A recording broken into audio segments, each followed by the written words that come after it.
a humanitarian ceasefire now. Sa bawat nagdadaang oras, mas kinakailangan ng humanitarian ceasefire. Ito ang walang sawang panawagan ng United Nations Chief Antonio Guterres matapos ang isang buwan na giyera sa pagitan ng Israel at Hamas militants sa Gaza Strip. Ayon pa kay UN Chief, nagiging graveyard for children na ang Gaza dahil sa mahigit 4,000 bata na ang nasawi sa naitalang 10,000 casualties sa Gaza ng Palestinian Health Ministry.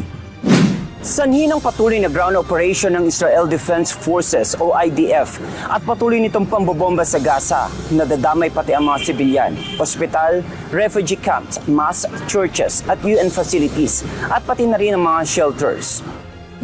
Kinakailangan din ang patuloy na pagpapapasok ng humanitarian aid sa war-stricken enclave. More food, more water, more medicine, and of course fuel entering Gaza safely, swiftly, and at the scale needed now.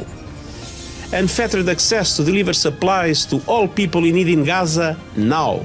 Dagdag pa ng UN Chief, ginagamit din ng Hamas militants ang mga sibilyan bilang human shields at patuloy pa rin ang pambobomba nito sa Israel. Ipinaalam naman ng Biden administration sa US Congress ang pag-transfer ng $320 million na precision bombs para sa Israel. Ang Spice Family Gliding Bomb Assembly ay isang tipo ng precision-guided weapon na pinapaputok mula sa warplanes. Ang manufacturer nito na Rafael USA ay ililipat ang mga bomba sa Rafael Advanced Defense System na gagamitin ng Israeli Defense Ministry. Samantala, kinukonsidera na ni Israel Prime Minister Benjamin Netanyahu ang posibilidad ng tactical lethal process sa pakikipagdigma. Ito ay upang makapasok ang tulong sa Gaza at makalabas ang mga hostages mula sa enclave.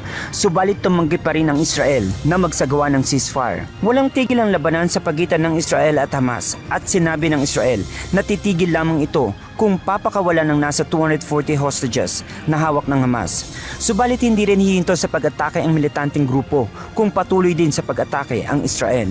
Region Bolivar, UNTV News and Rescue. Diyos ang aming sandigan, serbisyo publiko ang aming pinahahalagahan.